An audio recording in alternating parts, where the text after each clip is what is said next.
নিশান, আমি আমার হাজবেন্ডকে নিয়ে আসছি তোমার সাথে ক্লিয়ার কাট কিছু কথা বলার জন্য। আমাদের মধ্যে যে একটা সম্পর্ক ছিল সেটাও জানে। আমি আমার হাজবেন্ডের কাছে কিছুই লুকাইনি।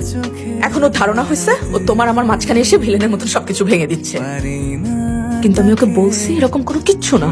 Congratulation, thank you. আমরা একটু আলাদা 5 মিনিট কথা বলি।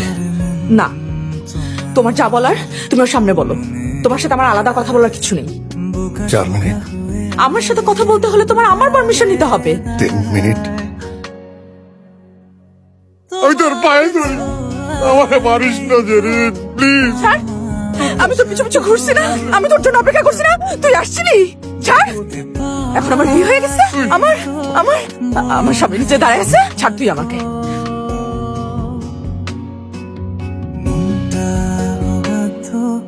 হচ্ছে প্রায়শ কষ্টের বোঝাবে